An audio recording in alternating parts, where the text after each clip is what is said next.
Bonjour tout le monde, c'est Steve Clem. J'espère que vous allez bien. Aujourd'hui, on va parler un peu de gaspillage. Alors, ce matin, j'avais un rendez-vous chez un client et un rendez-vous à l'hôpital. Donc ce matin en partant, je monte ma voiture et je vois un fourgon devant chez moi.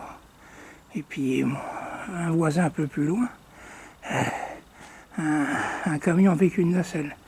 Et là, en haut de la montée, vous voyez en face, il y a le poteau téléphonique, avec tout l'internet qui est distribué dans toute l'impasse. Donc ils étaient en train de remettre un câble. Bon, c'est tout. Je pars, je rentre à midi, je vois quelque chose sur le trottoir en face. Puis je vois madame qui était dehors, à la boîte aux lettres, je lui demande. Je dis, ils sont partis. Elle me dit, oui, ils ont tout remballé, ils sont partis. Ben, ils ont laissé ça. Elle dit, ah oui, ben, c'est qu'ils n'ont pas vu ou ils ont oublié. Alors je vais vous montrer ce qu'ils ont oublié. On dira encore que l'Internet, il est cher. On se demande pourquoi c'est si cher. Alors qu'est-ce qu'ils ont bien pu oublier? C'est à 1 mètre du poteau téléphonique.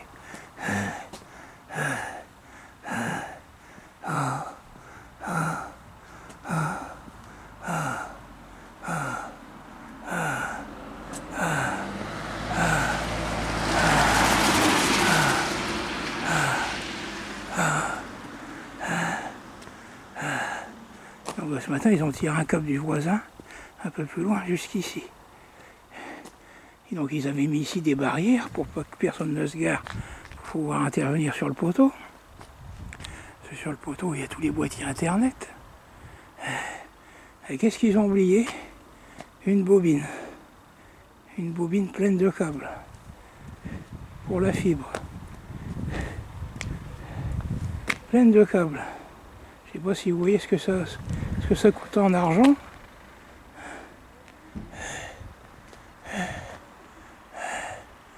Alors là, il a fallu 6 mois presque pour avoir un cache boîtier en haut. Il était parti quand il y a un monsieur qui est venu installer une fibre chez un autre voisin. Et le cache était parti. Il a fallu 6 mois pour avoir un cache. C'est formidable, ils sont venus je sais pas combien de fois, mais non.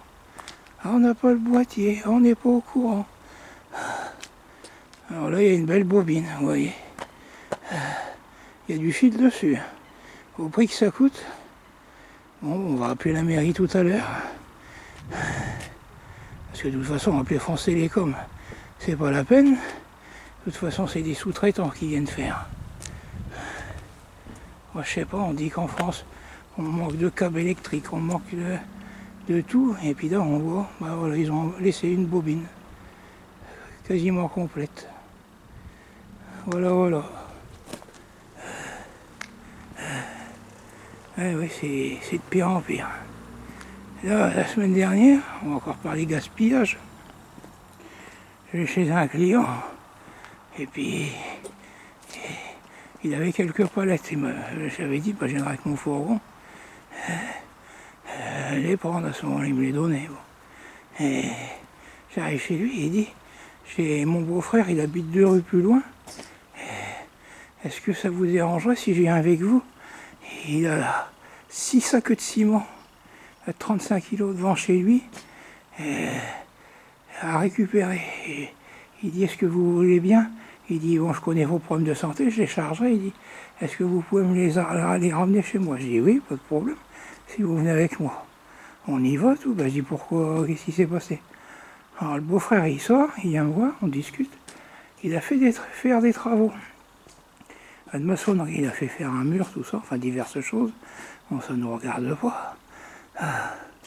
Et l'artisan qui est venu avait fait livrer les sacs, les sables, les gravats, tout ce qu'il fallait. Et là, ils ont fini le chantier. Bon, ils ont nettoyé un peu sur le terrain. Et il restait donc 6 sacs de 35 kilos dehors. Alors le client, il dit, ben, quand on avait fait le devis, on avait fait un devis pour à peu près 25 sacs de ciment.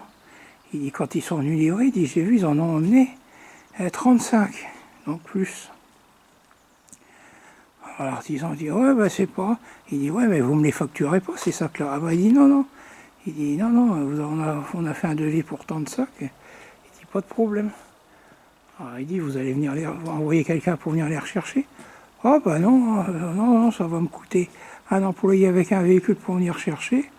Non, non, bah prenez-les si vous voulez. Bah, il dit, moi le gars il répond, j'ai plus de maçonnerie à faire, vous m'avez tout fait.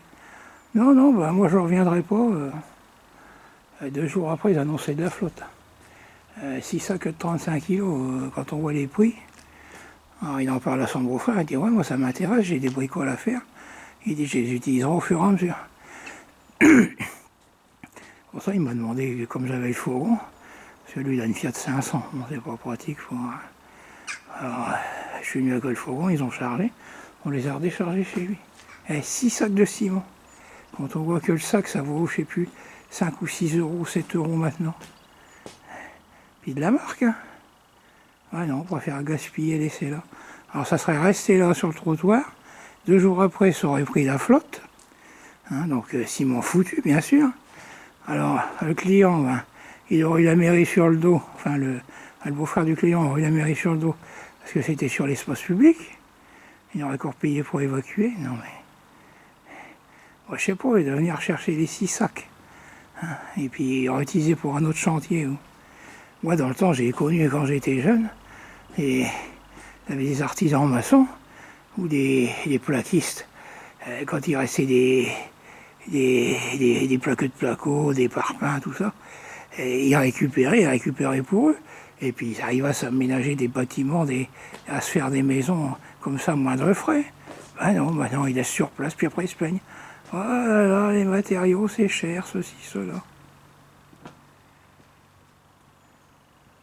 Il y a un gaspillage en France maintenant, c'est des petites choses, mais quand tu accumules des exemples comme ça, je pourrais vous en donner à l'appel. Dans le temps, les gens, ils apprenaient à ne pas gaspiller. Ils apprenaient à économiser, à ne pas gaspiller. Et voilà. Il y a une petite vidéo. C'était Sepp Lem. Prenez bien soin de vous. Au revoir.